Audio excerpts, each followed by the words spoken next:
I'm George Taylor. I'm Managing Director of Alcock's, the most well-known billiard table company in Australia. Henry Alcock arrived in Melbourne in 1853 and shortly thereafter set up a little cabinet-making shop in Fitzroy.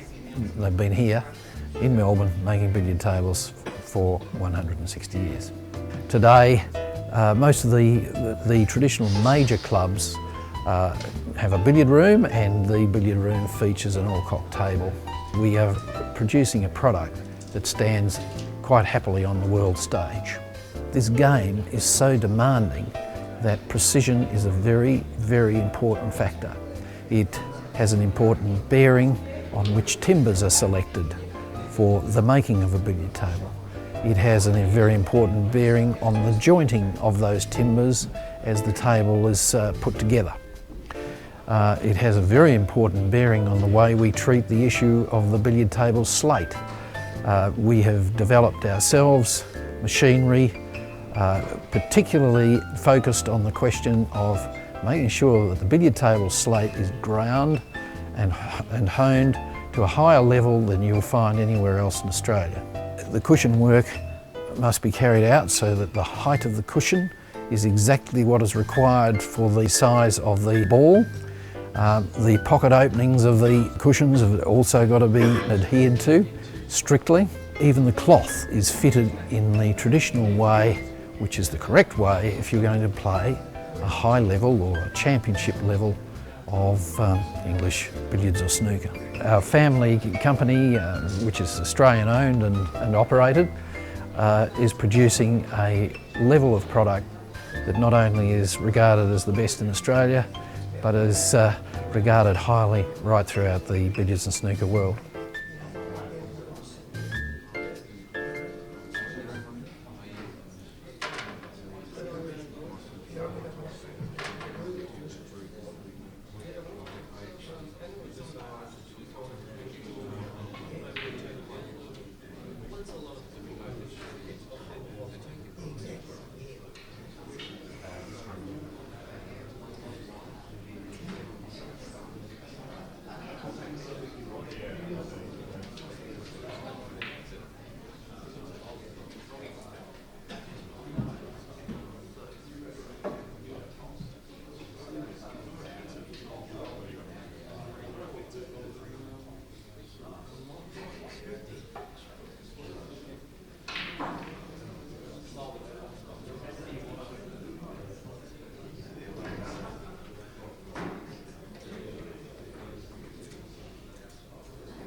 Don't worry about him, just get me.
2.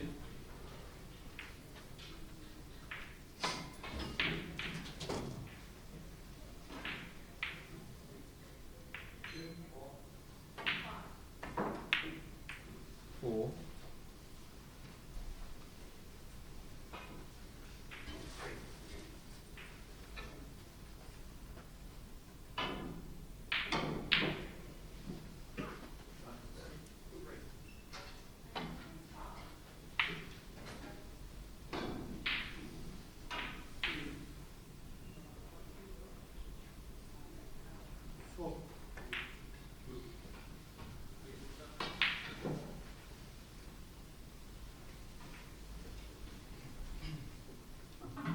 7.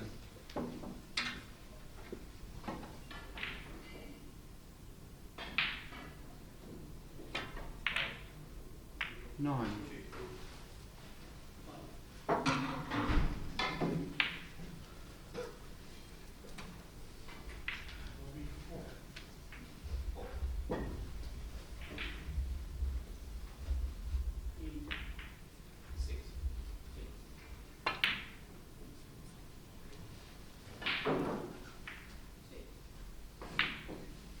12.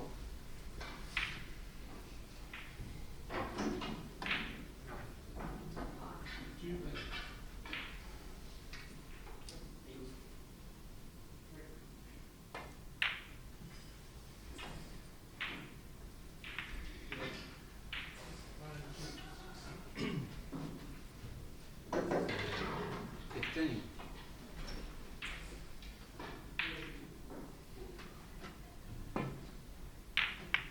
17.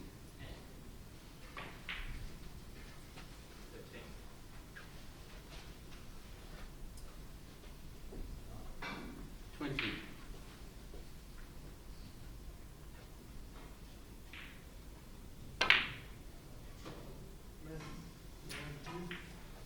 Rob Hall, 20. 21.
22.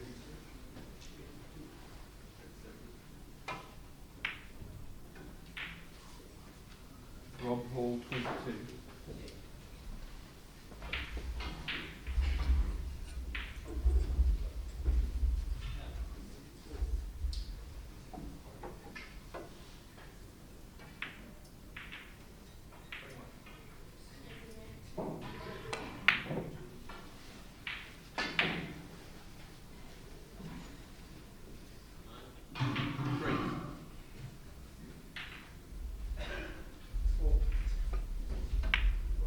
Five.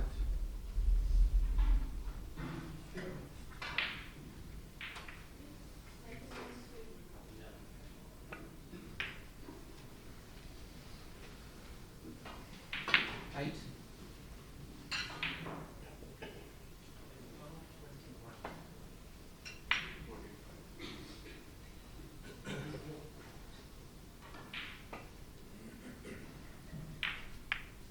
Ten.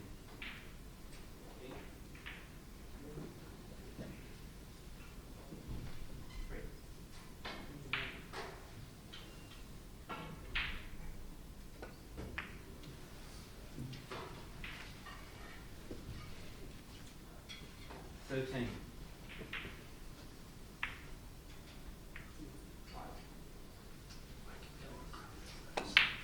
15.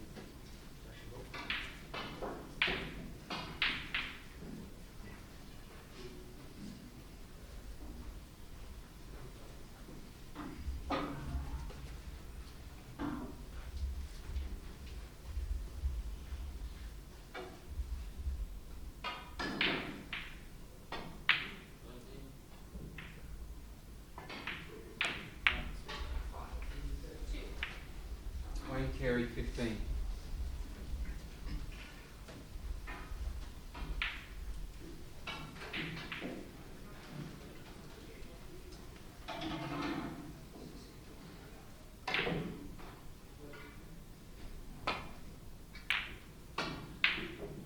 2.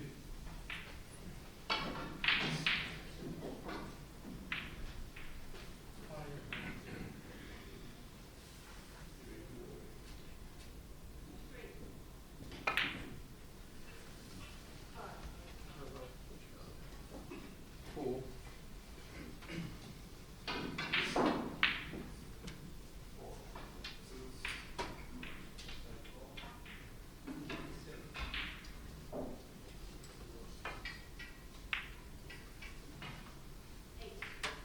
7.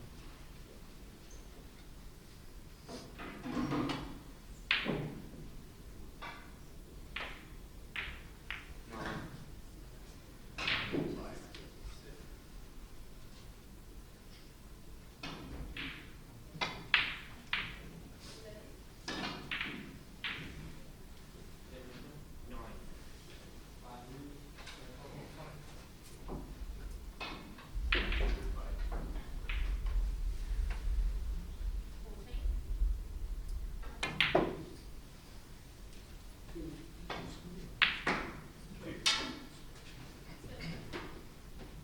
12. 14.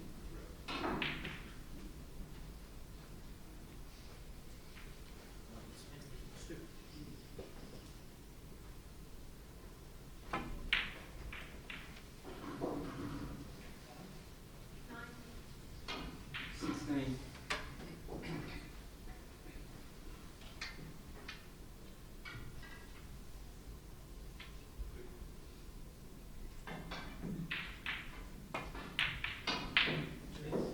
18.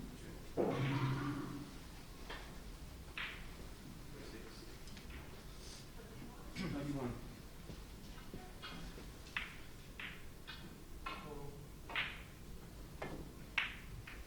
23.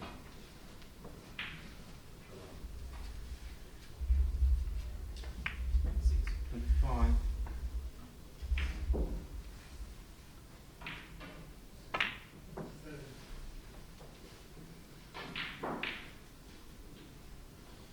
28. 29.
carried through.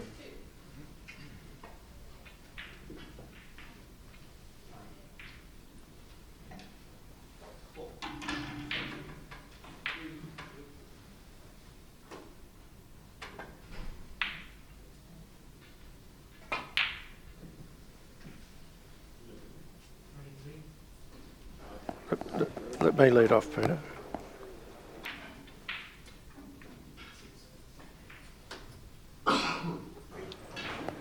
Hello everyone again, and welcome to the RACV Club in Melbourne, Australia for the 2019 Endeavour Life Care World Billiards Championship. We're watching a round robin match here between Rob Hall of England and Wayne Carey of New Zealand. My name's David Pitt, and I'm joined in commentary today by Peter Tankard from Sydney, who's down here playing in the championship and taking a keen interest in everything that's going on. Welcome, Peter. Thank you, Dave. Pleasure to be here again. For you AFL fans, you might have been expecting somebody a little taller and athletic than New Zealand's version of Wayne Carey, but Wayne's actually a long-time legend in billiards in our part of the world. He is, in fact, now the reigning Oceania champion, which he won just 3 weeks ago in Christchurch, New Zealand, defeating Ben Judge in the final. So, first time Oceania champion at the age of 75. Billiards players have quite a bit of longevity in the game. Yes, that's a great effort, isn't it, to still be winning major championships at that age. And of course, as well as being the Oceania champion, Wayne's won about, I think, 23 New Zealand titles in various forms of the game.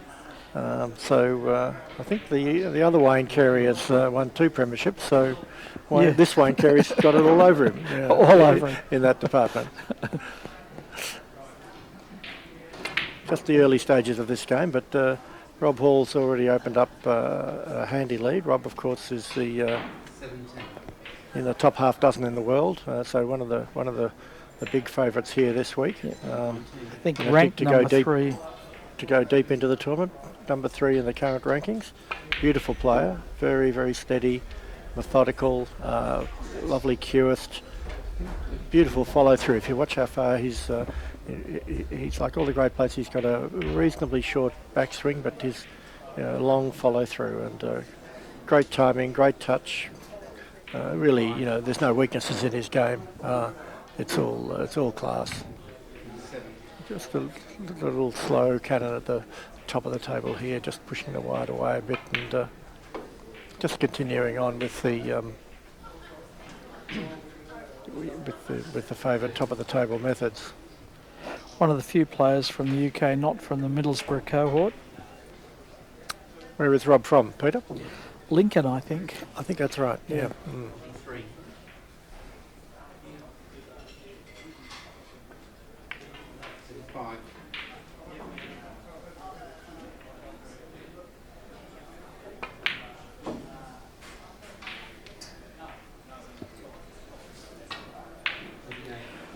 Wayne doesn't wear a bow tie. He has a medical exemption for that, one of the few players that do.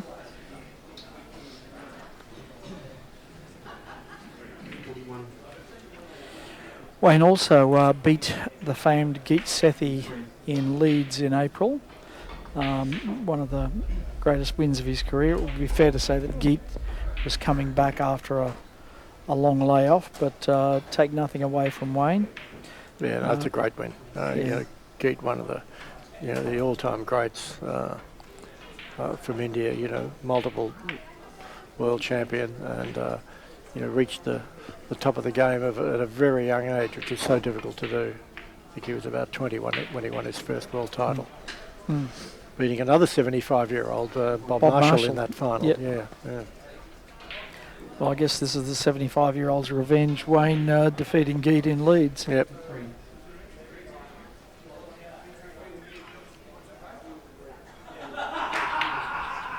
So absolutely no trouble here at all for Rob. Just a simple putt cannon sequence. He's not playing any difficult shots here. It's just the art is in. It's a concealed art. It's just in the art of positioning your cue ball every time to leave a simple shot for the next one. So again, he'll just cannon gently onto the white, pushing it towards the top cushion, red towards the pocket, and continuing this sequence. 5 points every time. Looks like he's come too low now to get behind it, directly behind it. He'll just try and bump this white off the cushion back up towards the spot now. Yeah.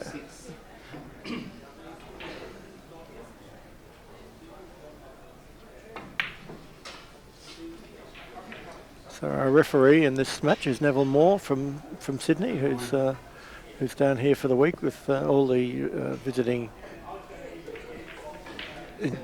overseas and interstate players. They're staying here at the RACV club, which is a magnificent club right in the heart of Melbourne. And we're playing here with 8 tables in their wonderful billiards room, a field of 60 of the top players in the world.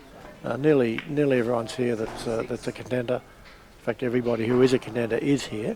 Yes. And we're just seeing some fantastic billiards. And quite a few week. who are not contenders, David. There's a few rabbits in the field as well. Yeah.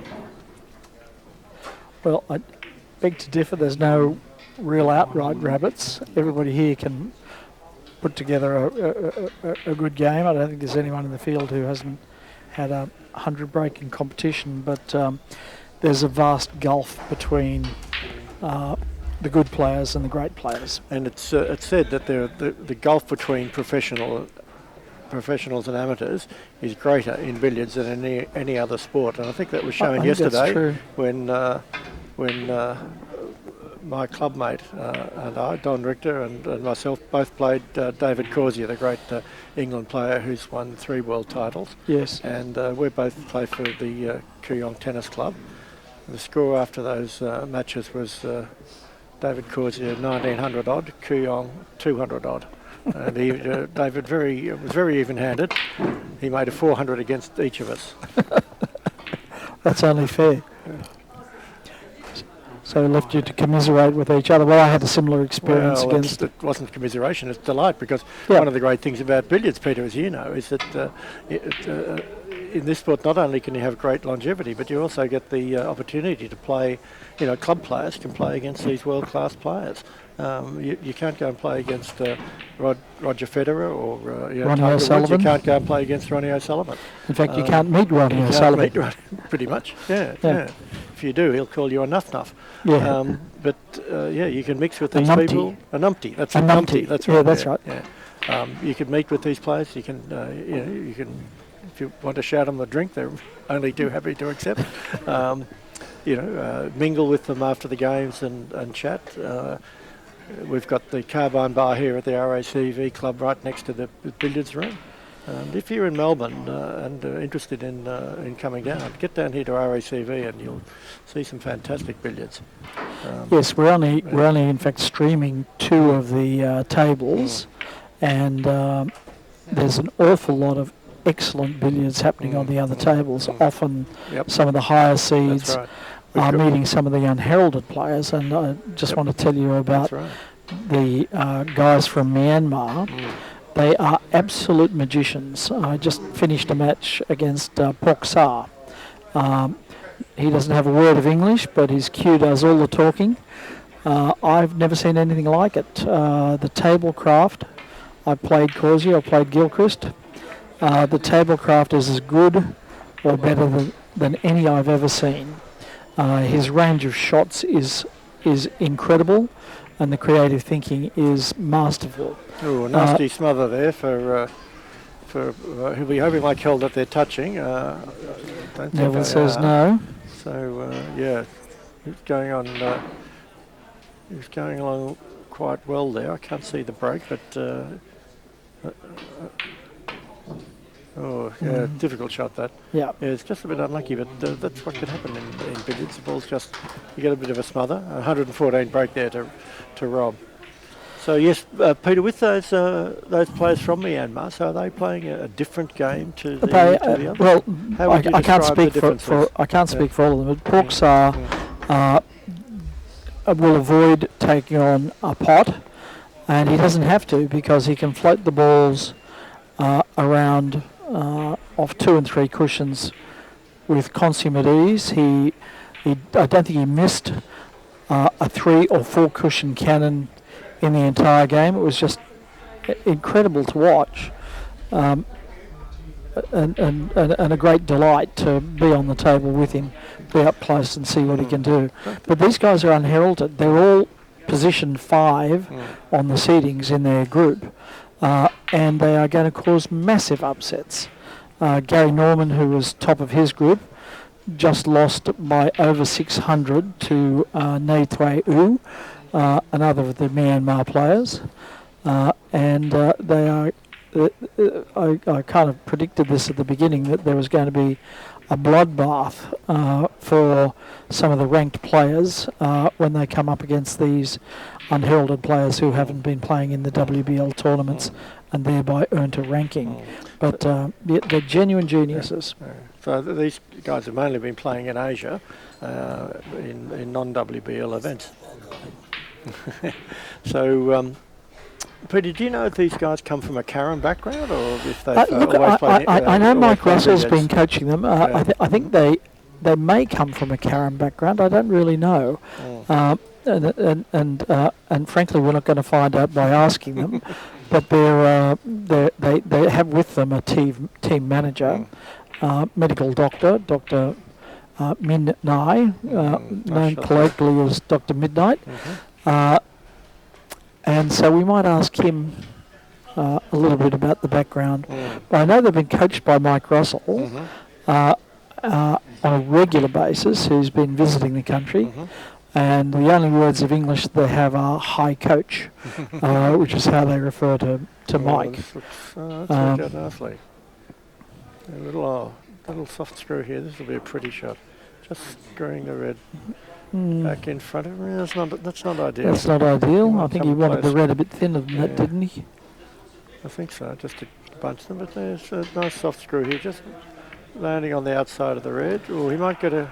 Now he's on the outside that's of the red. okay, that worked well. Now he's on that the little kiss outside of was the red. absolutely perfect. He can just knock the white down behind the spot. He's hit it too far. And he hasn't got enough of the red. He didn't, he made a bit of a hash of that. Yeah. But not to worry, just going off here and Reset. reset, exactly. 26. Yeah, so if, just following on the previous thought, if you are in Melbourne and you do have a spare lunch hour or a spare afternoon, come in and see this. It is absolutely magical what's happening here. It's the strongest field that's ever been assembled, certainly in the modern era. And in terms of numbers, I don't think there have been 60 players of this quality at any time in the history of the game in the one place at the one time. And evenings, of course, we're playing here most days from 10 a.m. to 10 p.m. So play continues through the round robin section today and tomorrow, and then tomorrow evening we start the knockout section, quarters and semis on Friday, and then the final, which is a 5-hour final over 3 sessions starting at midday on Saturday. But the Is that where we're expecting we might see a challenge for the 1,000 break in a 5-hour match? that's the best chance because if one player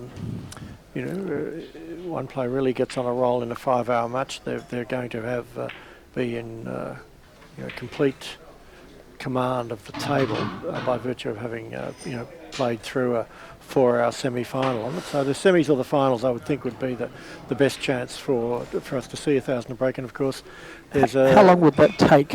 well, these guys go at about 5 or 6 minutes to 100. So you'd expect a An 1,000 hour? break to take the best part of an hour. I think you'd find when they get into the 900s that they're going to be slowing down a bit and Thinking about it a bit more? just trying to make sure the shots. Of course, they have to keep their rhythm as well. So you can't get too you can't get slow down too much. Well, let me put it this way: I've never slowed down approaching 1,000, Peter. Have you? I usually speed up, and it usually happens in the hours while I'm asleep. So Well, that's what happens to me. Whenever I get close to 1,000, the alarm goes off. yeah, that's right. Yeah. So One of the Indian players claims to have made a break of 1,162 in his sleep. okay. And I asked him how he missed it. He said he got a kick. Yeah, right. Okay. Yeah. Kick from his wife probably because he was counting out. Oh, he didn't mean to I wick don't that, think he did mean to do that. But that white ball on the way through. It's okay. All right. Yeah. See the way he's using check side there to just slow his ball down off the cushion. It just checks the ball up and right hand side on that one. The great thing about watching videos with these spotted balls is that you can see what the players were doing. And the old balls, which were plain in colour, you couldn't have really seen just how much side Rob had on that pot red, which he used the side to get a little bit further away from the spot. A lovely play, just turning that ball with a bit of running side against and up, just to hold himself down on the line. Very good at that, getting the correct contact there. It's one of the more difficult shots for club players when they're playing that cannon from white to red to make the right contact. To leave yourself almost, but not quite, straight on the red. Interesting shot there. He didn't play that as a stun. He just ran it off the cushion with a little bit of stun and running side to get onto the right angle. Little gathering shot here. That's the technique that the players in the 30s used to use to set up nursery cannons at top of the table, just punching the balls on the top cushion from the top of the table position and then converting to nursery cannons. Nursery cannons really not part of the game these days because the rules have been changed and the reward isn't there.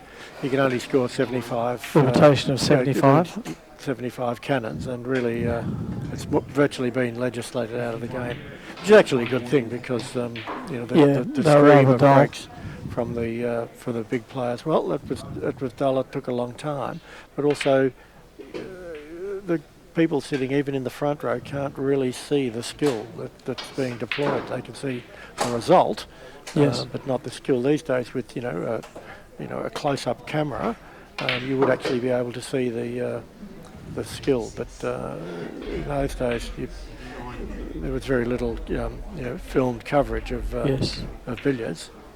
And there was a long way to the back of the room. Some of those rooms that held 1,000 people. They played. Thurston's Hall. They played in. Thurston's Hall was very small, Peter.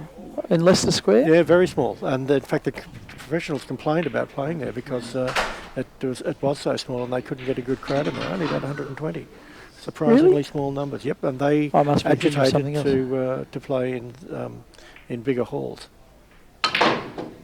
So at its peak, what were the crowds? What were the biggest crowds for Well, billiards? it's interesting, Peter. I did a post on Facebook recently with a photograph of Joe Davis playing Horace Lindrum at a venue in London, where I think they said they were getting crowds of 1,200. That's twice he's done that. Hit the white on the way down. Yeah. I don't think he was intending to do that, but he's got out of it. Maybe we're wrong. Maybe he knew that was just going to brush it and come back up the other side, but it looked awfully risky to me. Yep. Could have been stuck to it, couldn't he?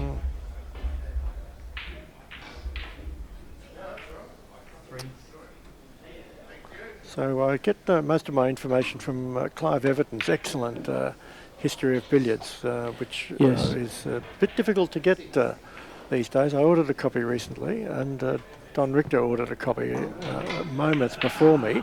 They took my order, but then a week or so later they wrote back and said, Don. No, they took both our orders, but then they wrote to me and said, bad luck, out of stock.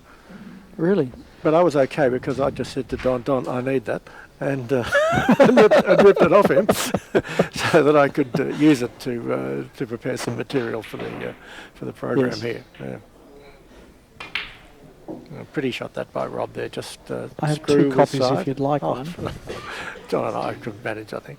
Nice shot, screw inside off the top cushion, just creating a little bit of an angle, and again that perfect contact on the red from that thin cannon, and he really is a beautiful top of the player, Rob. Hasn't won a world championship, but he's been in 2 finals, I think. He's come very close a couple of times. And he's certainly got the game, to contend at the highest level. I think I don't think he's had a great season the last 18 months. Mm. I think he was probably at his peak a bit before that. He's moved houses, he's had a few disruptions in his life, Right. changed jobs, Yep. and I think he's been a little bit unsettled in the last 18 months. He was certainly the fastest developing player going back 2 years and getting very, very good results. He's got almost a lock on the English Amateur Championship. He's won that many times, and it's a surprise if he doesn't win it. But I think it'd be fair to say that other players have been improving faster than Rob in the last 12 months. Sort of, I think he made a 500 last year, which may have been his first in a big tournament. So certainly very consistent 300 and 400 break player, but he just hasn't taken that step up to the 600 and 700 bracket. I think it's interesting. From my point of view, I would say 700 is the mark that sort of really Of the master? That really is on another level. You know, there's plenty of people that have made 500s and 400s and plenty of them, but to actually go then beyond 500, not just by 100 or so, but to go well beyond. It's more mental than anything else. It's not about your skill level. It's more about your concentration and the ability just to play for a long time. That determines whether people can go on to that really big, great class. And of course, the other factor that comes into play is just the soundness of your game, because billiards is a game of traps. There's certain situations where you can get away with things 9 times out of 10, but on the 10th time you'll get a smother or things will just go horribly wrong. And the very, very best players, I think Mike Russell is a great example of that. They and the Indians are also very good at that. Their game is structured to avoid those traps. So that they're less likely. Lovely drag shot there from Rob Hall. He's a master of drag. He plays drag on nearly all his long shots. Just hitting the ball below centre, so it's rotating backwards as it spins, goes over the cloth, and then the friction. The friction causes that backspin to run out, and the ball. You can see the ball release and roll forward in the last couple of feet of its travel. That helps to keep the ball on line, doesn't it? Skating over the surface of the cloth. Two things. The first thing is that it allows you to hit the ball a bit harder, because you're hitting it with backspin. It's not going forward as far, so you can be more firm in your positive cueing, on the more delivery. positive in your delivery. But then also it's going to take out the vagaries of any little rolls that there might be on the table. Not that there are any here.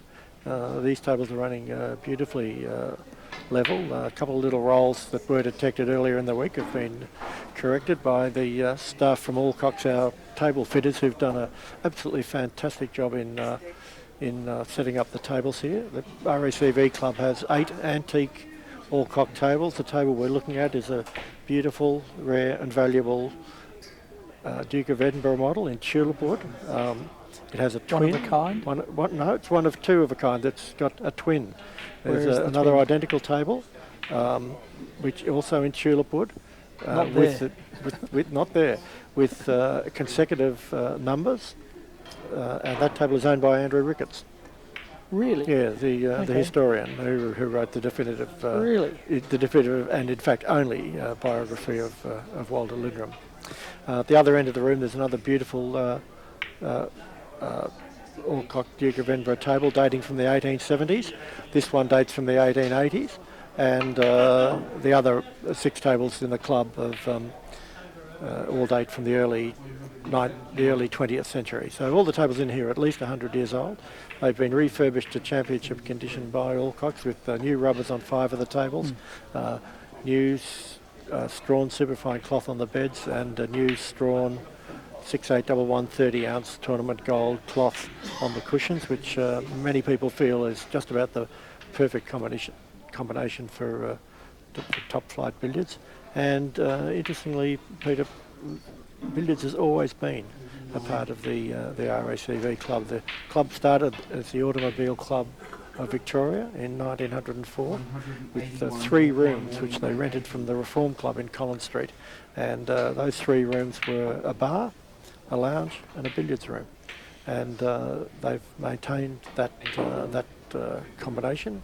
They've added a few more rooms over the years as they've moved to different premises, to the point where they ended up in their Queen Street premises with 8 tables, and now here at Burke Street also with 8 tables. It's a wonderful billiards room, plenty of room around the table for the players, plenty of room for spectators. We've got some staging set up here for the World Championship with seating for nearly 100 people around the match table, and we've already had great crowds in here on Monday night for the final of the World Open with a crowd of around 120. And we're expecting big crowds coming in on Friday and Saturday for the semi-finals of the World Championship.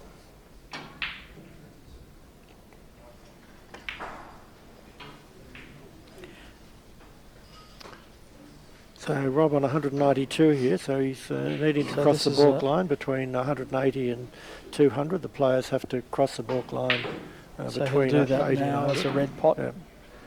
This is not ideal because he's going to have to hit this very hard With stun. and then bring his ball down. He had a bit of left-hand side on. That's actually a great shot. He doesn't want to go in. Bringing his ball down towards the side of the table to leave a cannon. That's pretty good. He'd have to be happy with that. He had to stun to hold it on this side of the table because that's where the white ball was. Yeah, that's a nice shot too. So Back in control. yeah, lovely. So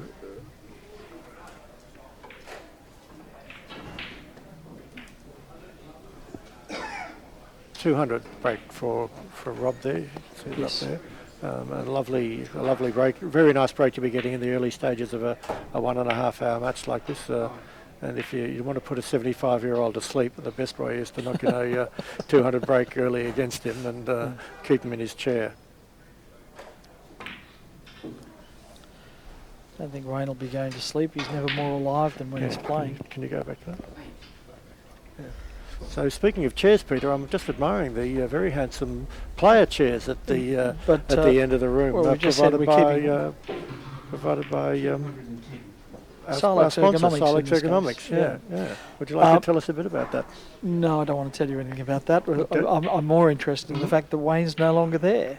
Yeah, Wayne's We only just said he'll be kept in that's his right. chair. Yeah, well, he's Well, gone. he's bolted. I think he might have gone for a lie down. That's right. Wayne's an hilarious character.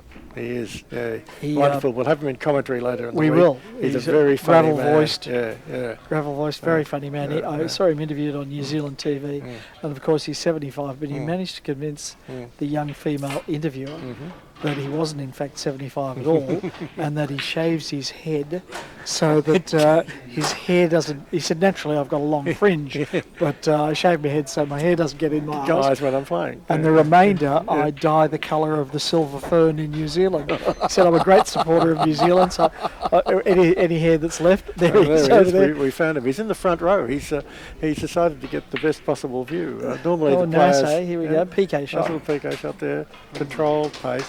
Full on the red. Lovely shot. Didn't need to hit that hard. Just needed to make sure he hit the red full to leave himself a pot along the top rail. So Wayne's normally the players sit at the balk end of the table, but Wayne at 75 he can sit wherever you like. I think is that's pretty right. much how it goes. So I've spoken to a number of the players here, and as I say, there's a vast gulf between what we might call the good club players and the full-time professionals. A lot of these guys, including Rob Hall, do this as for a living. well, you can't quite say full time. No, not in full his time, case, he's got a job, but certainly does. he is of professional standard, as several of the top liners. It's almost impossible to make a living as a professional billiards player Without these state days, government support. without some sort of form of support from a government or a corporation. Because there just isn't the prize money or the endorsements in it to make it a viable sport in that way. But there's definitely a revival going on in billiards, not just here in Australia but around the world. More tournaments being played. There's an international circuit now. WBL are running events recently in Thailand. There was a wonderful tournament over there which Peter Gilchrist and Matthew Bolton got into the final of. Canada, Ireland, Austria. Canada. Just had the Canada's- Austrian yeah, Open. that's right. There's events, all around the world now. And of course, very strong in Asia, billiards, in India, Myanmar now. Vietnam is strong, Thailand, of course. and Thailand. Missed it.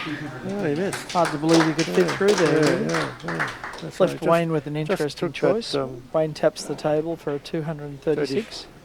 Now, if you look at Wayne's cue, he's one of the few players playing with an American pool-style cue. It's a Predator, 460 with 2 shafts. He's got a graphite shaft, the one he's playing with now, and he also has a laminated maple shaft. Both of them are what the Americans describe as low squirt cues, so they don't throw very far, and he's playing with a 13.5 millimetre tip. Very unusual in billiards that he should be doing that, but he swears by it, and his sponsor provides that to him, and he says even if he wasn't sponsored, he'd still be playing with the same equipment. Yeah, no, it's remarkable. He can screw really easily with this heavy cue and the big tip. There's really only one other player who plays with a tip anywhere near that size, which is Ben Judge from WA. Yeah. Who's not here this week. He has He's about got that 12 mounted to or a telegraph 13. pole, doesn't he? He has. He's got a telegraph pole. It's his 9-ball cue, which he has about a 12 or 13 millimetre tip on, probably 13 mils. Wayne's is probably about 13 and a half. It is. But most of the players are playing with quite fine tips by comparison. 9.6, Mostly, 9.5. 9, 10, between 9 and 10 millimetres. Apart from Don Richter, whose tip is about 6.2 millimetres. Right. Not that anybody's been ever able to measure it, because Don doesn't let anybody near his cue in case they laugh at it. I thought he was just maintaining his trade secrets. So here we are. We're halfway through this match, but it's effectively all over. Rob Hall's leading by just a tick under 400, and Wayne's a great player, but he's not going to score 400 points in 45 minutes to get back into this game. Wayne Carey 11. Yep.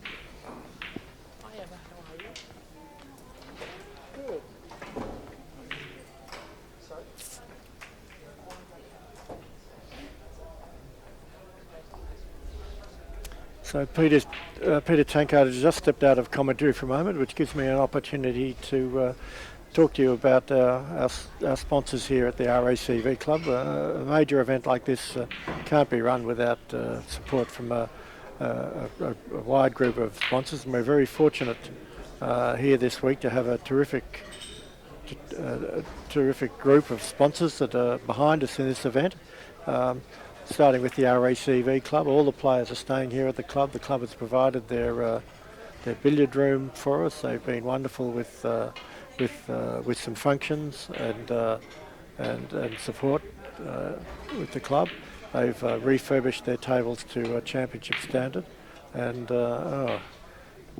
just a bad mess there by Wayne. That red was nearly in the hole. He was just trying to pace that pot to leave himself a cannon, but hit it too thin and rattled it into the jaws and missed the pot. Rob playing a nice shot here, pretty shot. Oh, just missed. Pretty shot. 3-cushion cannon with strong left-hand side, but he just slipped by the white. Very easy to do on these enormous 12-foot by 6-foot tables with 2 1/16 or 52.5 millimetre balls.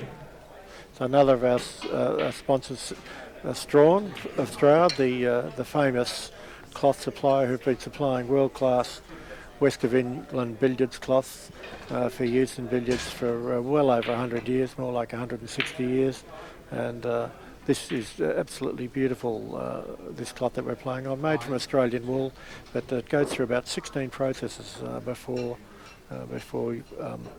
it comes out as you see it on the table. Incredibly, when they start making this cloth, in the first process, the cloth is actually twice as wide as you see now on the table. So it starts off 12 feet wide, and with all the processes that they do to it of combing and washing and flushing and more things than I can describe. It actually narrows down to just a little bit over 6 feet wide. So really incredibly fine, densely woven woolen billiard cloth. Wayne, that predator cue just let Wayne down there. He underscrewed a shot, which is quite a surprise, because on these cloths it's much easier to overscrew the ball than it is to underscrew it. Great support also for this event from the Victorian government through Sport and Recreation Victoria, which is a department that looks after all sport, and under the state sporting events program, we've been able to get support from them for this World Championship. That was a difficult shot there that Rob played. I'm surprised he didn't play to pot that, because the red was a little bit narrow for the end-off, and he had the yellow in baulk. But he's given, this doesn't look too promising, but he's given Wayne a nice opportunity here. This is a pretty straightforward run-through for a top player. Well, he played it thin, my mistake. Just a thin shot with some left hand or pocket side, which would help the ball turn into the pocket if it hits the jaw. And now Wayne's got a nice opportunity here, going off the red and bring it up over the centre pocket in the vicinity of the yellow, and see what he can do with it. We've also had tremendous support from our naming rights sponsor for the World Billiards Championship, Endeavour Life Care, furniture company in the group that has supplied the player chairs that you see in front of you, and they've supplied us with a variety of items that we're using in the club this week, both for practical purposes with the tournament, but also as a way of showcasing their products to the audience and to visitors to the club. Reed Furniture is the third member of that group. Reed Furniture was the sponsor of the World Open, played on Monday and Tuesday, won by David Corsier in a thrilling finish against Devaj Sharir of India, where he won by 7 points with Devaj in play with a break of 101 unfinished. So that was a tremendous final, played in front of a big crowd, a very appreciative crowd. So that was a great start to the week. Now we're coming into the approaching the halfway mark of the round robin stage of this tournament. And on Friday, excitingly, we've got the Silex Ergonomics World Women's Billiards Championship being played here at the RACV Club with a field of 10, the largest field that they've had for that event for many years. Mostly Australian players in that, but we do have Alice Wu from China who's playing in that event as well. So a lot of excitement there as we get towards the end of the week, and we're getting down to the business end of the World Billiards Championship, and then a very different look at the World Women's Championship. So a couple of scrubby exchanges, Peter, while you stepped away there, but Rob Hall's back at the table. He's just going to play a nice slow run through there. It's a pretty shot, leaving himself probably in just off a skinny and off the red, yeah. Missable. Oh, very missable. Not yeah, by just him. Got hit it. Yeah, just nicely like that. Yeah. Would have preferred to leave the red an inch or two to the right as we look at it. But I think this is very makeable. There's that drag. You could see the ball just releasing and changing pace as it got towards the end of it. This looks like a nasty cover. It does. Yeah. That is a nasty cover. Yeah. So the white doesn't fit past the red by the looks of things. So he's playing. I think it does, but. Oh, he played the in off for there. the double. He played the in off. Yeah. He tried. He knew that the white would kiss the red out of the way, and then he could run through and go into the pocket. So Let's go, Wayne. Yeah, you need something big here, Wayne. A miracle. Well, he does mean a miracle, but the thing is, you just have to take. That's bad.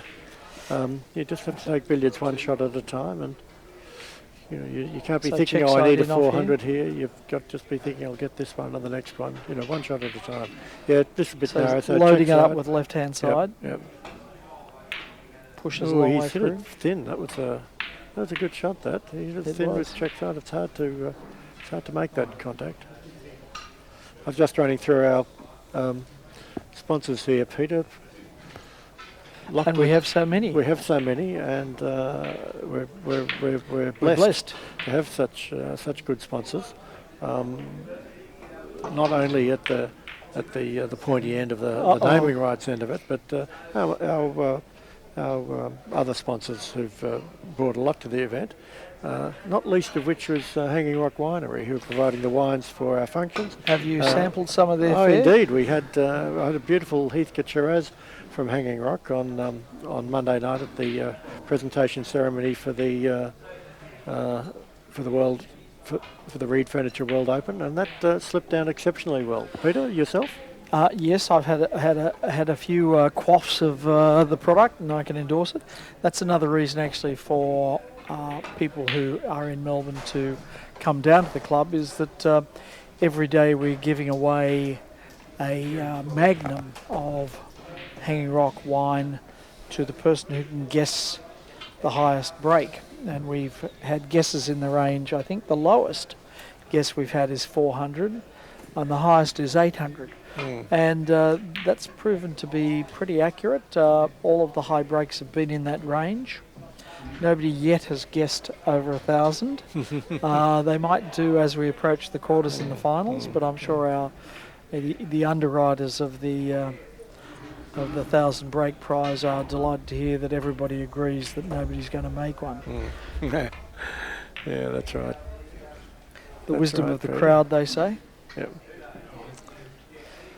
Well, that's just ducked into the cushion a little more than he would have liked. He can rescue it with a cannon and just promote it an inch or two. He does want that to be, close to the cushion, but he probably prefer it to be just a little bit further away from the pocket, because he has to drop on this with absolutely dead weight. And if he hits it too hard, it can go wrong. He played that beautifully.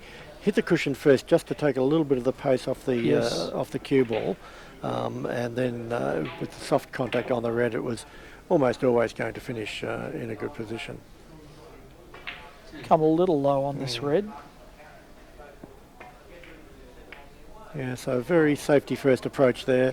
Didn't try and pot the red and go up. He just knocked a cannon and Focused on promoting the white ball into a loser position. That's right. So just getting the red out into play and just playing 2-ball billiards for a moment. But now he's back to the 3-ball game. So Lock Logistics are another one of our supporters here today. They're a wine storage company which do incredible business. They've got a warehouse, refrigerated or air-conditioned warehouse with storage for thousands of dozens of bottles and presumably with pretty good security. Oh well, yeah, exactly. I think if you and your Kooyong teammates found out where that warehouse was, it'd be at serious risk. Not at all, Peter. Security is foremost in everybody's mind at the moment. We just heard yesterday that the 2017 Melbourne Cup got nicked from a cafe in Melbourne, Diggers Rest. And of course we've got the very rare and valuable, it's not rare, it's unique, the John Roberts Trophy, the oldest trophy in World Championship sport here at the RACV Club this week. Do you want to tell us a little bit about that trophy, Peter? Well, it's when we say it's the oldest trophy in World Championship sport, viewers' minds might go to the Ashes Urn, they might go to the Wimbledon Trophy, they might go to the Claret Jug, they might go to the America's Cup. And it's true that the America's Cup is slightly older than John Roberts Trophy, but it's not considered a World Championship event. Certainly when the British Open was established, it was considered the World Championship of golf. It predates the other Open Championships. So the Claret Jug is a contender, but we're 5 years older than the Claret Jug. The Ashes Urn is a contender, but we're 15 years older than the Ashes Urn. And the Wimbledon Trophy, we're 11 years older than that. So the John Roberts Trophy is the oldest championship trophy in world sport, and it's on display here, and the player who wins this tournament will be presented with that grand old mug. So the trophy itself, I think, is made of sterling silver with gilded mercury, whatever that is. I can tell you about that, Peter. So originally, mercury gilding was Because gold is process. soluble in mercury. Gold isn't is soluble in mercury, and what they Yeah. used to do was make an amalgam of gold and mercury, essentially paint it over the object to be gold plated, and then they would fire it in a kiln, which would cause the mercury to burn off, leaving only the gold, and it produced a beautiful, even, strong layer of gold. And it's actually one of the very best ways of gold plating something. The downside to it was in burning off the mercury kills all your workers because Sure. of mercury poisoning. so it's been banned for well over 100 years, that technique. That process. And now they're using electroplating and other techniques. In the 140 years since the trophy was inaugurated in Here we go. Here's a... Massey. He's a very good Massey player. Oh, he's overcooked it. he's overdone it. Yeah, that was a difficult Massey out, a little bit out in the middle of the table. So usually you're playing a Massey near the cushion, but out in the middle of the table there, it's more difficult because you're reaching You have to out. reach further Also, normally you would have a light shade that might be in the way for that shot. No danger of that here because we've got special TV lights installed, which are nearly 2 metres above the table. So. Yeah. The mercury gilding process, interestingly, in the 140-year life of the trophy, all that gold is gone. It's been polished away by a bit of overzealous polishing, but it's still a stunning-looking trophy. Topped by mercury, no doubt, the figure of mercury. It is. It's topped by the figure of mercury, the figures of victory or fate on either side of the trophy, and the whole thing is chased and worked in a rather elaborate way. You'd have to say that the designer definitely didn't come from the less is more school of decoration. No, it's high rococo. So now this would be nice for Wayne to get in at the top of the table. He's not really a top of the table specialist. He prefers the open game, or as it Walter Lindrum used to call it, mixed billiards. What did he call it? Mixed billiards. Mixed billiards, Yeah. okay. And but Wayne, like all good players, can play He's quite a good proficient. game. At the top, but it's not really his forte. It's really a specialised subset Oh, of it the is, game, isn't it? Yeah. There haven't been too many Decided top of the against table rest? specialists from New Zealand. No. Dave Meredith was a very good top of the table player. Clark McConaughey, of course, was just a master of all aspects of the game and one of the greatest players ever. Yes. One member of the Big Four in the 1930s when he was trading 1,000 breaks with Lindrum, Davis, Tom Newman and Willie Smith. The first player to make consecutive 1,000 breaks, and incredibly he was the New Zealand Professional Billiards Championship from 1910 until his death in about 1977. And they say quite a character to warm up for a match. Yep. And I believe you met him, didn't you? I did meet Clark McConaughey, yeah. I No, never real had the character. privilege, Yeah. but by repute, to warm up for a match, he used to walk around the table on his hands to warm up his arms. Yep. And No, he was a fitness fanatic. He used to go running, doing weights, all those sorts of things. And really had, I just missed that one. A difficult putt. and famously picked up Walter over his head, chair and all, when Walter was seated in one of the matches. Yeah, no, he was, Until Walter complained, said, "Let me down." Yeah. So no, there's some incredible stories about Clark McConaughey. He came to Australia as about a 19-year-old, just when the Lindrums were really budding, before World War One. Went to England started out as a red ball player. Saw the great players that were coming out to Australia and New Zealand in the 1910s and 20s, and developed his top of the table game. Almost certainly saw Claude Faulkner when he came out to Australia and displayed his specialist nursery cannon player, and become one of the great nursery cannon players. His record, I understand it, is He had a technique where he could turn the balls at the corner pocket, but instead of continuing up the side of the table, he could turn them and then go back along the top rail. And he's said to have taken the balls back and forth along the top rail about 13 times, which is just incredible. Clark ended up with Parkinson's disease late in his life, and to aid with his to keep everything steady on the shot, he ended up playing with a 33-ounce cue, which is about twice the weight of the cues that players are using these days. Yeah, 33. Incredible. Yeah. Unless you're Ben Judge, which unless you're Ben Judge, but no, even Ben's cue would only be about 22 or 24, something like that. Yeah. But I was reading too that in Gary Oliver has Clark's scrapbook, and the player that most of us admire here in Australia as a Kiwi and as a coach, Mert O'Donoghue actually had a match against Clark McConaughey. Now we regard Mert as a hero because we're still using the techniques that that he was teaching and that Don Richter documented. And over a 2-week match, Clark gave Mert 15,000 start. Now, I bet he won. And he won. And Clark won. Yeah, Clark won easing up. That's how good he was compared to even our hero, Mert O'Donoghue. So it just demonstrates the gulf between those guys and us today. I mean, this is one of the few sports where all the records were written in the 1930s and we haven't approached them since. In fairness to modern players, Fred, I mean, of course the rules have changed since then, so it's, the nursery cannon has largely been taken out of the game, but, the skill of those players in those days at all aspects of the game, people might think that, Walter Lindrum just played nursery cannons all the time. Well, he didn't. Perhaps 50 to 60% of his points came from that method, but, he did score 1,800 off the red one time, just to show he could do that.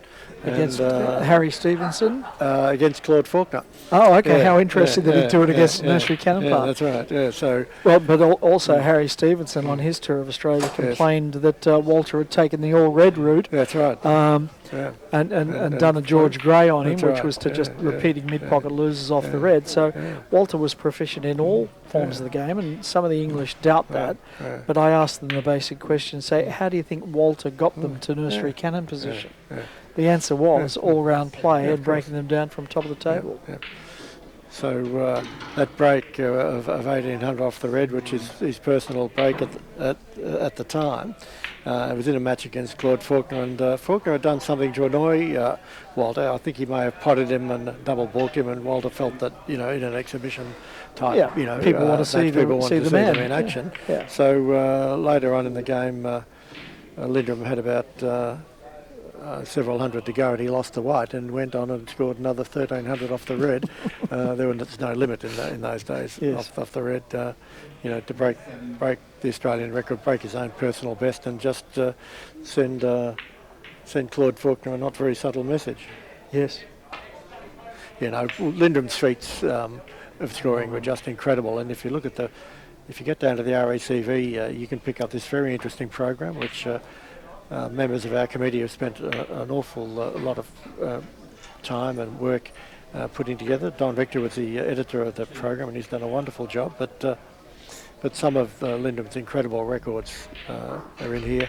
He made 1,000 break in 5 consecutive sessions against Clark McConaughey. 5 different 1,000 breaks. 5 different 1,000 breaks in 5 consecutive sessions. So they played 2 sessions a day in those days. So, Tuesday morning, Tuesday afternoon, Tuesday night, Wednesday morning, Wednesday night, and Thursday morning. He knocked in a ton. 1,500 a ton each time. 1,000. Yeah. Oh, sorry, 1,000. 1,516, 1,412, 1,054, 1,875, and 1,052.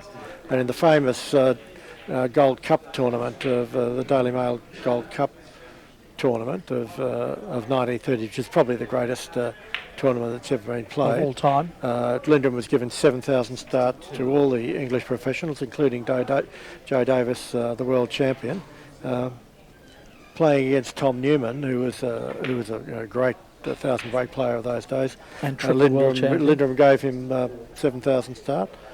Davis started off well with some big breaks and got out to about 10,000 in front.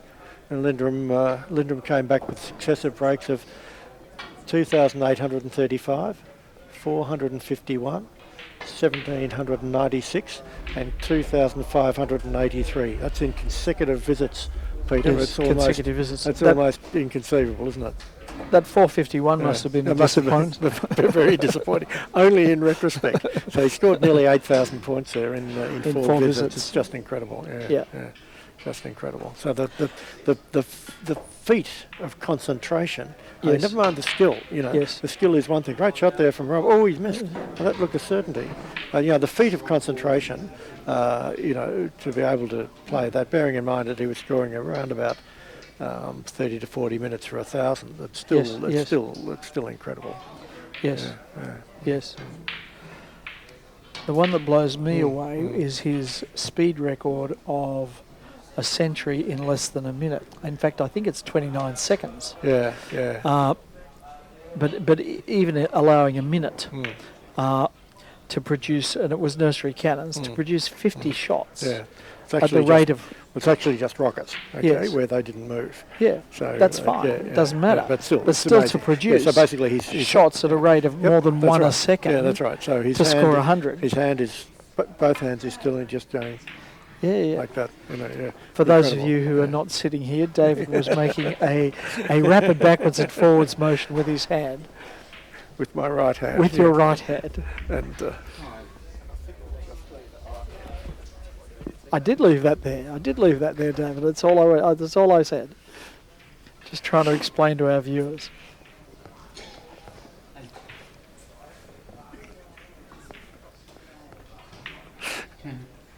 It's the last time I'm commentating with you, Peter.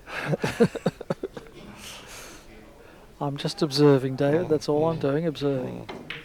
You draw your own conclusions.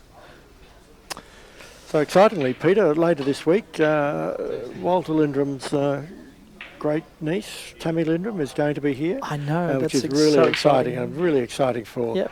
our overseas visitors and for the Australians here to meet Yes. to meet a Lindrum. There's not many left. No. She and her sister Jan are really the two remaining members of the family. Walter had no children. They're both the daughters of Walter's nephew, Horace Lindrum, who was a great player of the earlier times, the world professional champion in 1952. But what many people might not realise was how good Horace was at billiards. He made over 12,000 breaks in his career. Yes. And before snooker took over, he was a real master of billiards. I suppose if you were living in the Lindrum household in Albert Park and going into the Lindrum billiards parlour in Flinders Lane every day, and if one uncle was Fred Lindrum, himself a 1,000 break player, and your other uncle was Walter Lindrum, then you're probably going to pick up a thing or two about billiards. Yes. So Fred Lindrum, the older brother of Walter, was the Australian professional champion. As was his father before him.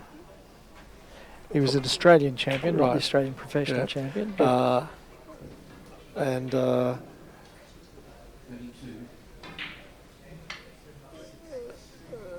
So to have was Horace ever an Australian professional champion? He was. He beat Fred for that championship in 1934. Fred because Walter never challenged. Walter never challenged Fred for that championship. He played him a couple of times early in his career and was beaten by Fred.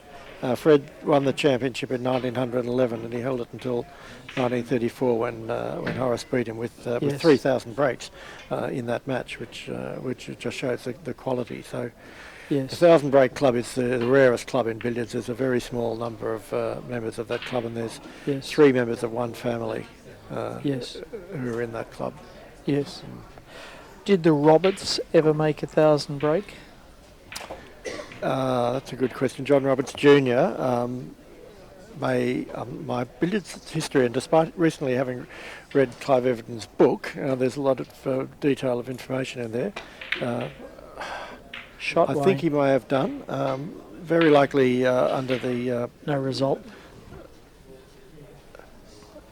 Under the all-in game where there was no limitation on potting On off the the spot. spot barred. But he didn't actually fancy that game at all. He was the master of what was called spot barred, where they're only allowed to pot the red twice off the spot, which is how modern billiards is played.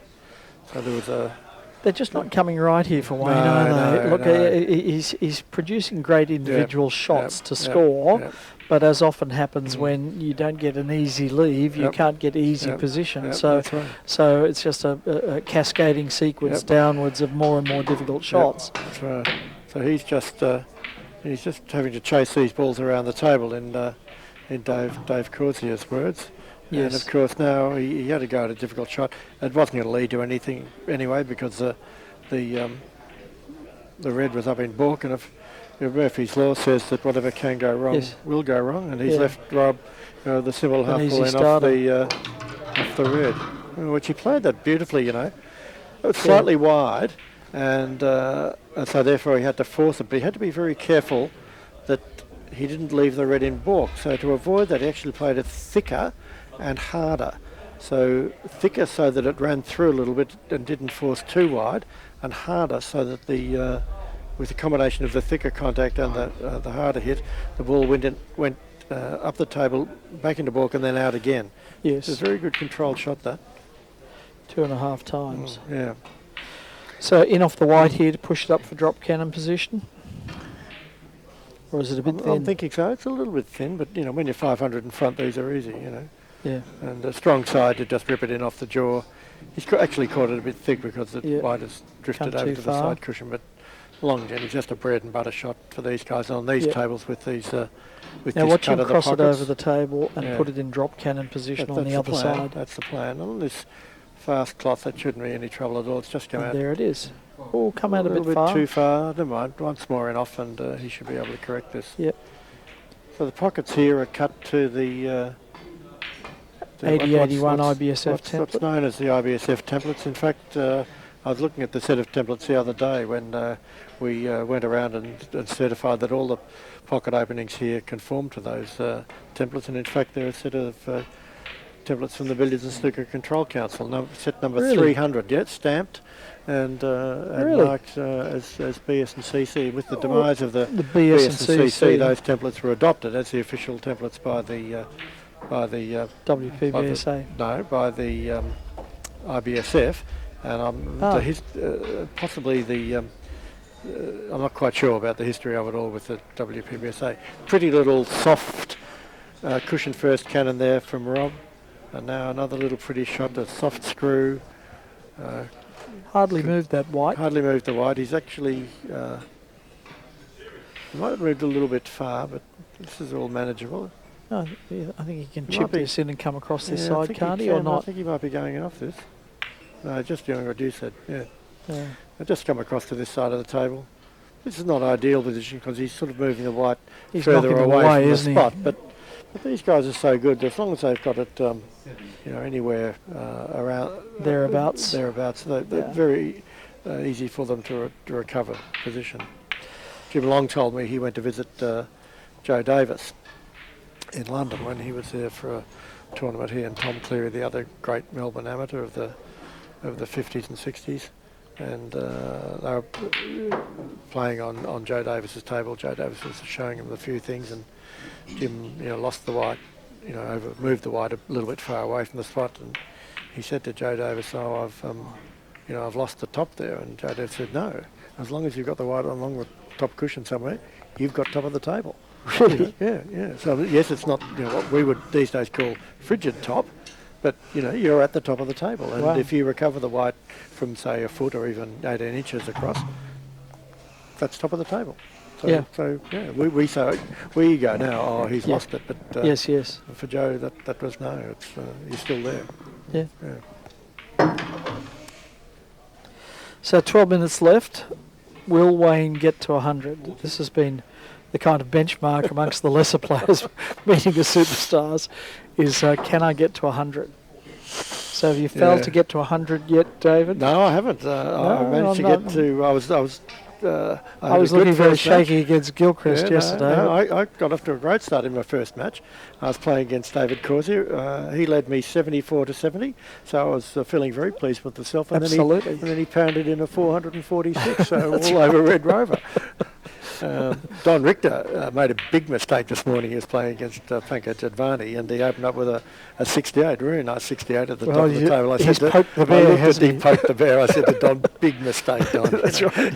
Don't poke the bear. Don't poke the bear, yeah. So Pankaj just knocked in a casual 297. Yes. Missed the cross loser, incredibly, and a few more centuries to just... well, I think there's a sense demolish here. I Don, think there are two things going on with the top players here that I've observed. Firstly, they're getting out of the gates very quickly, and I think there are two reasons for that. First one is that if you're going to make 1,000 break, it's going to occupy an hour, and if you're playing a 90-minute match, from here Rob cannot make 11 minutes left. He can't make 1,000 break. If he's going to make 1,000 break, he has to hit the first shot of that inside the first 20 minutes to be comfortable with pretty it. Much. That's pretty much right, Peter. Yeah. And the second thing that's happening is that they know the depth of the field here, and they cannot afford to go easy on what we might call the club amateurs. Put myself in that category. They're out to pummel us to get a score on the board, because it's not just winning the match, but in fact the points that they score in for and against will determine the ranking. All of them are expected to win all 4 of their pool games, but it'll be positions following this for the knockout will be determined by how many points they've accumulated on a for and against scale. So they're out of the blocks like Jackie here. Yeah. So the players are initially seeded on the WBL rankings into the groups, but at the end of the group stage of the tournament, then the whole thing is reseeded, and the player with the best winning record and points differential will be seeded number 1 for the knockout section, and so forth down the listing. So effectively they're playing for their seeding for the knockout section of the tournament, and that's an interesting conundrum for them, because of course you want to get a high seeding to give yourself the best chance of meeting the other top players later on rather than earlier on. The one perhaps interesting aspect of that is that both Pankaj Advani and David Corsier are in the same group. That's due to the fact that Pankaj plays largely in Asia and doesn't really play in recent years in WBL events. So they've lobbed into the same group, which... in fact, Advani, who has 22 world titles, is ranked bottom of his group. He's the 5th ranked player in his group. What a nightmare for you and for Don and for Dave Walsh, who are in that group with them. But nonetheless, there is an advantage to that for those two, because it means, and they're two of the big favourites this week. The advantage of them is that one of them will win the group and then be seated in the top 2 or 3 perhaps for the knockout section, but the other one has to go into the other side of the draw, so they can't meet again before the final, which is the upside of that. What it does mean though is that one of the other stars will bump into them early on. Bump into whoever's come second in that group will go into the other half of the draw and very quickly be drawn against a group winner, which could make things very interesting on that side of the draw. So and ugly. I would suggest that the side of the draw where the runner-up in that group goes is going to be the tough side of the draw. Because it's going to have... it's going to have the second place, genuine second place getter, and either Advani or Corsier, who would be one of the favourites for this title. So yes, it's fascinating the way it's evolving and developing. I think after this tournament, players will be more correctly seeded. We'll, at last recognise the genius boys from Myanmar, Pankaj. And a number of the other fantastic Indian players who haven't played enough WBL. That's largely due to the great spirit of cooperation which has developed between WBL and the IBSF. This is now co-sanctioned by both bodies. This is a WBL event, but the IBSF have co-sanctioned it. Next year it'll be what a lovely shot that was. That was no snack, that one. No. Next year it'll be the IBSF will run the event co-sanctioned by the WBL, and that way it'll alternate between them year to year.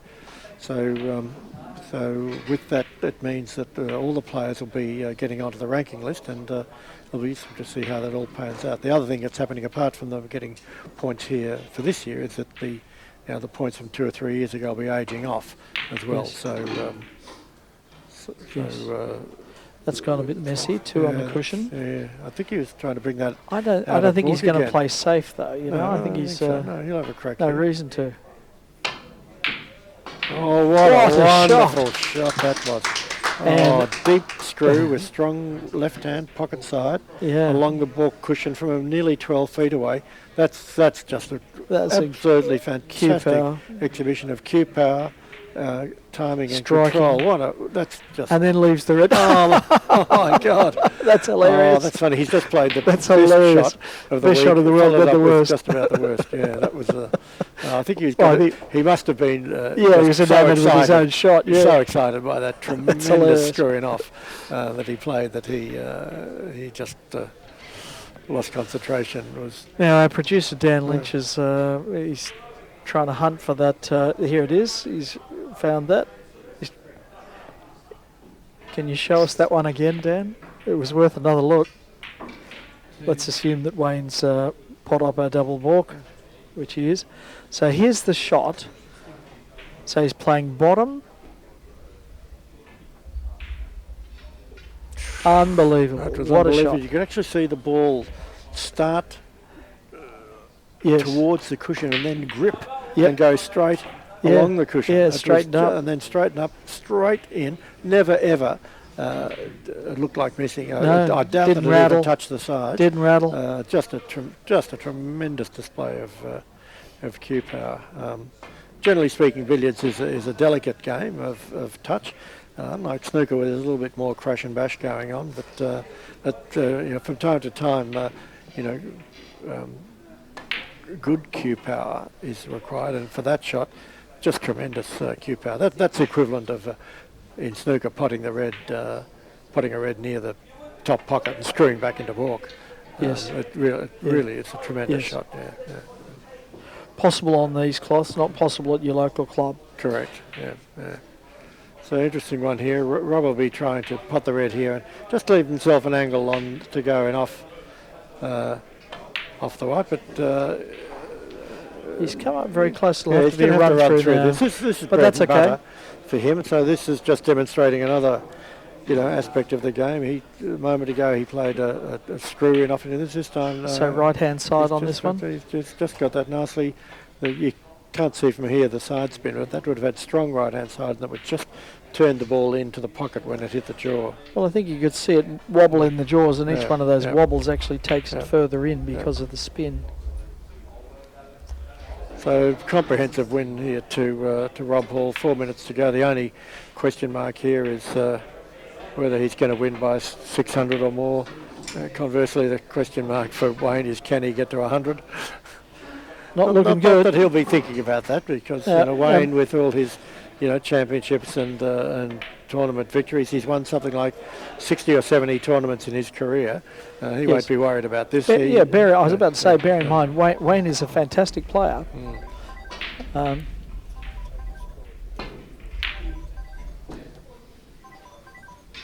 Yes, you're not looking at a rabbit here. You're looking at the reigning current Oceania champion being systematically taken to pieces by Mr. Robert Hall.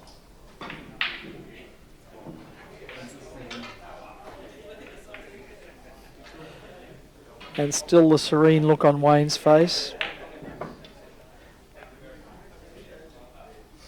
And if we talk to Wayne after the match, he will say he thoroughly enjoyed it.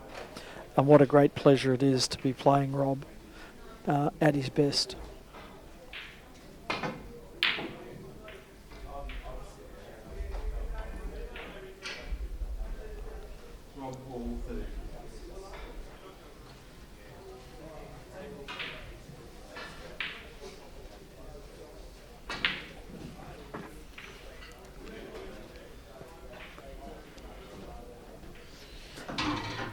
Wayne really hasn't had an awful lot to look at in this match.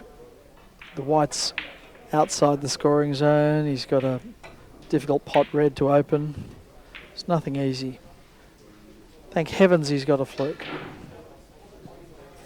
Justice. Now he can push the red up towards the yellow and try and get that other ball into play. Give him a little bit more to aim at.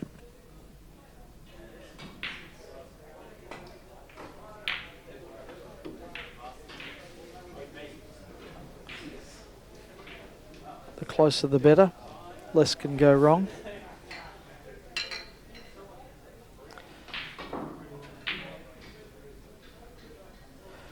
This is a kind of dead zone of the table, so Wayne will be looking to get out of this area as soon as he can. Needed much thicker contact on the red because he's pushing them back the wrong way now. Generally speaking, players want to be pushing them towards the top of the table, not playing backwards towards baulk, because when you do your whether he plays an in-off or whatever he plays, a cannon, he's pushing the balls into the protection of baulk, and the red, of course, is spotted up the other end, so that's a problem. Limits his possibilities. So generally, in this situation, he'd be reluctant to pot red unless he could figure out a way of getting all the way back down the table or back up the table to the top end. Can't get comfortable with the rest here.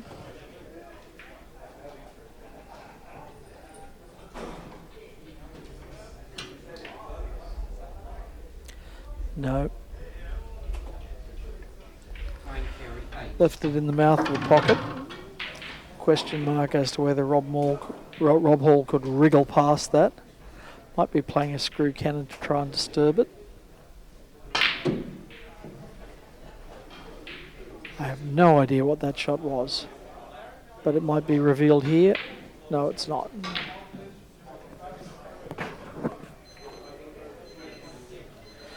Tournament director Steve Carey just walks past, looks at the score, shakes his head. He's a great friend of Wayne's.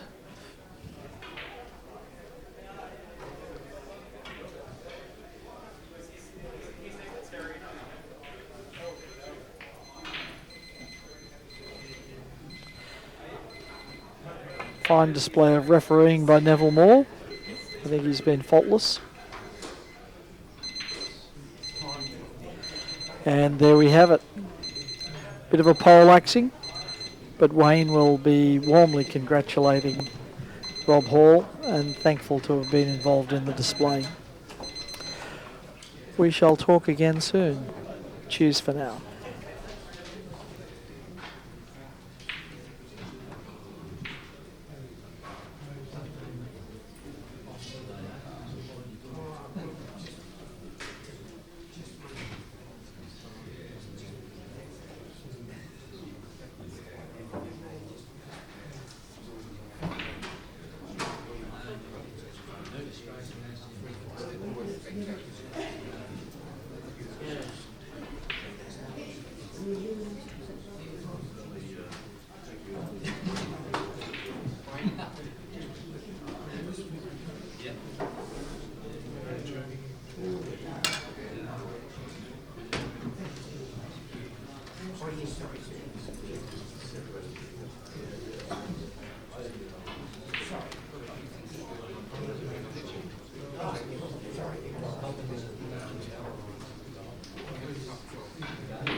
At Reed Furniture, we guarantee better results for students with our Learniture range of ergonomic school furniture. We have more than 50 years of experience in designing educational furniture solutions. Reed also offers a range of flexible, modular furniture which is easy to reconfigure. Transform the classroom from a collaborative learning space to a workshop or an instructor-led environment within minutes. What's more, everything comes with a 10 years warranty.